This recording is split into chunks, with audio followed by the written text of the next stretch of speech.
Hello नमस्कार मित्रांनो, WRD म्हणजे जलसंपदा विभाग भरती रिलेटेड ऑथेंटिक अपडेट्स पाहण्यासाठी मित्रांनो आत्ताच आपल्या चॅनलला सबस्क्राईब करून घ्या। तर बघा मित्रांनो, आजचा जो व्हिडिओ आहे तो अतिशय इम्पॉर्टंट होणार आहे। तर बघा मित्रांनो, आजच्या व्हिडिओमध्ये आपण पाहणार आहोत जलसंपदा विभाग भरती 2024 WRD भरती नवीन अपडेट काय आहे, निवड यादी आणि प्रतीक्षा यादी मित्रांनो कधीपर्यंत जाहीर होणार आहे त्याच्याविषयी मित्रांनो आजच्या व्हिडिओमध्ये संपूर्ण अपडेट देणार आहे।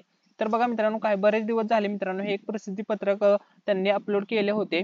तर बघू शकता 13 मार्चला मित्रांनो या ठिकाणी दिनांक देण्यात आलेला आहे। 13 मार्च 2024 ला हे प्रसिद्धी पत्रक आले होते। या प्रसिद्धी पत्रक मध्ये काय म्हटलं होतं ते बघा।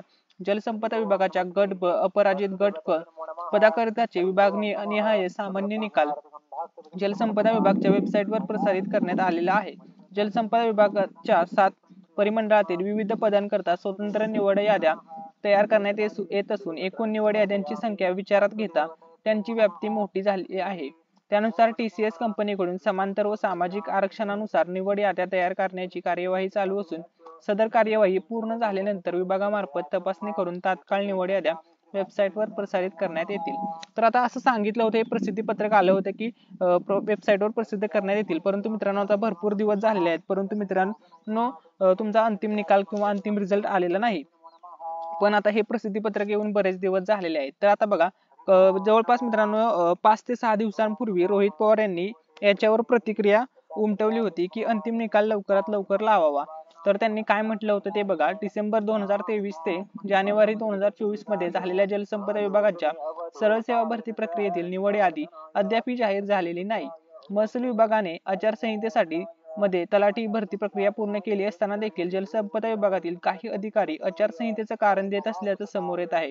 वास्तविक पाहता आचारसंहितेदरम्यान नियुक्ती देण्यावर मर्यादा असल्या तरी निकाल लावण्यावर नाही। त्यामुळे जलसंपदा विभागाने निवड यादी जाहीर करून सर्वसामान्य विद्यार्थ्यांना तात्काळ दिलासा द्यावा व विद्यार्थ्यांची फरफट थांबवावी ही विनंती, असं त्यांनी पोस्ट केलेलं होतं।